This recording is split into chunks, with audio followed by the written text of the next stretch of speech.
বিক্ষোভে উত্তাল পেরু। পেরুতে কি হলো? জেএনজি আন্দোলন একের পর এক দেশকে দখল করে নিচ্ছে। প্রত্যেকটা দেশেই হচ্ছে সরকার পতন। আমরা দেখেছি বাংলাদেশ, আমরা দেখেছি নেপাল, আমরা দেখেছি শ্রীলঙ্কা, প্রত্যেকটা দেশে জেএনজি আন্দোলন চলতেছে।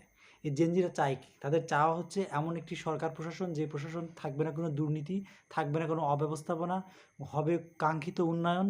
শুধু উন্নয়ন নয়, শুরু হবে এমন একটি বাস্তবতা, যে বাস্তবতায় থাকবে পর্যাপ্ত স্বাধীনতা।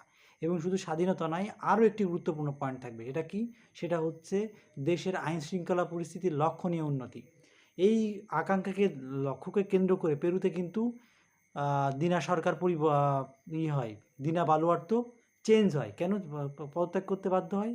তার পদত্যাগের মেইন কারণ ছিল কিন্তু সেখানে চুক্তিভিত্তিক মার্ডার, সেখানে আইন শৃঙ্খলা পরিস্থিতির চরম অবনতি, সেখানে প্রত্যেকটা সরকারি এবং বেসরকারি সব জায়গাতে চরম অব্যবস্থাপনা এবং দুর্নীতি।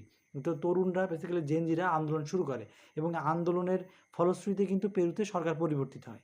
সরকার পরিবর্তিত হওয়ার পরে নতুন যে সরকার, নতুন যে প্রেসিডেন্ট এসেছে, সেই প্রেসিডেন্টও কিন্তু কাঙ্ক্ষিত কোনো পরিবর্তন করতে পারে নাই। এই কারণে এক সপ্তাহ সময় ছিল, সেই এক সপ্তাহ সময়ে কোনো চেঞ্জ আনতে না পারার কারণে পেরুতে আবার জেনজি বিক্ষোভ বা জেনজি আন্দোলন শুরু হয়ে গেছে। এবং এই আন্দোলনের কারণ হচ্ছে যে অবিলম্বে চুক্তিভিত্তিক মার্ডার, দুর্নীতি এবং চাঁদাবাজি, ভয়ঙ্কর লেভেলের চাঁদাবাজি শুরু হয়েছে পেরুতে।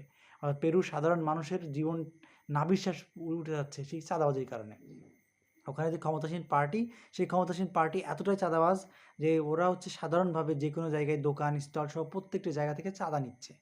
এই চাঁদার ফলশ্রুতিতে কিন্তু আমরা দেখেছি বাংলাদেশেও কিন্তু এর প্রভাব কিন্তু রয়েছে। বাংলাদেশেও কিন্তু পরবর্তীতে আন্দোলন হওয়ার সম্ভাবনা আছে এই চাঁদাকে কেন্দ্র করেই।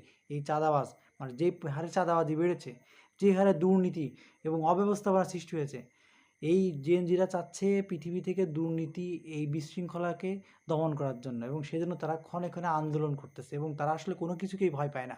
সেইটাকেই তারা প্রমাণ করতেছে বারবার, এবং সেই পরিবর্তনের কারণে আমরা দেখেছি পেরুতে সরকার পরিবর্তন ঘটলো। ধন্যবাদ। ভিডিও ভালো লাগলে অবশ্যই সাবস্ক্রাইব করবেন। ধন্যবাদ।